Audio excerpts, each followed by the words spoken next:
கடலூர் மாவட்டம் சிதம்பரத்தில் நடைபெற்ற தேர்தல் பிரச்சார பொதுக்கூட்டத்தில் சிதம்பரம் தொகுதி விசிக வேட்பாளர் திருமாவளவன் மற்றும் மயிலாடுதுறை தொகுதி காங்கிரஸ் வேட்பாளர் சுதா ஆகியோரை ஆதரித்து முதலமைச்சர் மு.க.ஸ்டாலின் உரையாற்றினார். அப்போது பேசிய அவர், நாட்டுக்கே வழிகாட்டக்கூடிய வகையில் தமிழ்நாட்டில் 69% இடஒதுக்கீடு இருப்பதற்கு திராவிட இயக்கமே காரணம் என கூறினார்.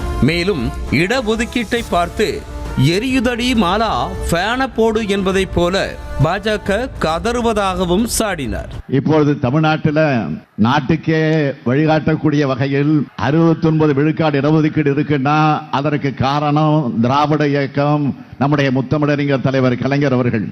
இதெல்லாம் பாஜகவோட கண்ணை உறுத்துது. இந்த வேலைக்கு இவங்க எல்லாம் இடஒதுக்கீடுனால வந்துடுறாங்களன்னு நினைக்கிறாங்க. எரியுதடி மாலா ஃபேன போடு அப்படின்னு கதறுவாங்க. இடஒதுக்கீட்டை நம்ம கிட்ட இருந்து தட்டி பறிச்சு நம்ம குழந்தைங்க படிச்சு வேலைக்கு போறதை கெடுக்க என்னென்ன செய்ய முடியுமோ அத்தனையும் செய்யறாங்க.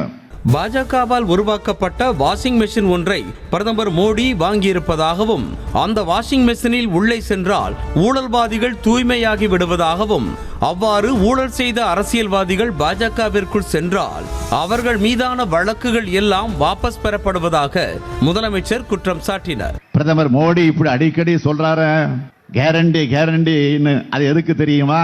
அவர் ஒரு வாஷிங் மிஷின் வாங்கி இருக்காரு, மேட் பை பிஜேபி. அது அந்த வாஷிங் மிஷின் மூலமாக ஊழல் பண்ண அரசியல்வாதிகள் பிஜேபிக்குள்ள போனா திரும்ப வரும்போது ஊழல் கரையெல்லாம் போய் வழக்கெல்லாம் வாபஸ் ஆகி கிளீன் ஆயிடுவாங்க. அதுக்கு தான் மோடி கேரண்டி கேரண்டின்னு கத்துறாரு. தொடர்ந்து பேசிய அவர், எடப்பாடி பழனிசாமி உழைப்பால் உயர்ந்தவரா ஊர்ந்து சென்று உயர்ந்தவரா என்பது மக்களுக்கு தெரியும் என கூறினார்.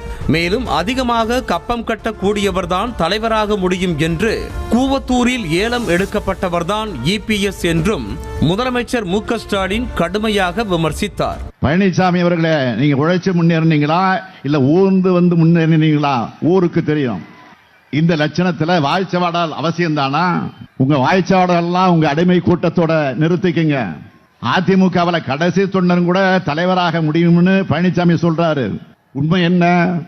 அதிகமாக கப்பம் கட்டக்கூடியவர் தான் தலைவராக முடியும்னு கூவத்தூர்ல உங்களை ஏலம் எடுத்தாங்கள. அமைச்சர் உதயநிதி அரசியலுக்கு வந்ததால் என்ன லாபம் என எடப்பாடி பழனிசாமி கேட்பதாகவும், திராவிடம் பற்றி தெரியாத இபிஎஸ் போன்றவர்களை கதறவிடவே உதயநிதி அரசியலுக்கு வந்திருப்பதாகவும் கூறி முதலமைச்சர் பதிலடி கொடுத்திருக்கிறார். பழனிசாமி அவர்களே, நீங்க விவசாயி இல்ல, விவசாயிகள் அழிக்க நினைச்ச விஷவாய்ப்பு. அடுத்து உதயநிதி அரசியலுக்கு வந்தா தமிழ்நாட்டில் என்ன லாபம்னு கேட்கிறாரு.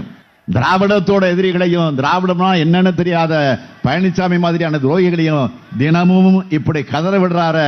அதுக்குத்தான் அவர் வந்திருக்கிறாரு. செய்திகளை உடனுக்குடனும் துல்லியமாகவும் தெரிந்து கொள்ள சப்ஸ்கிரைப் பண்ணுங்க.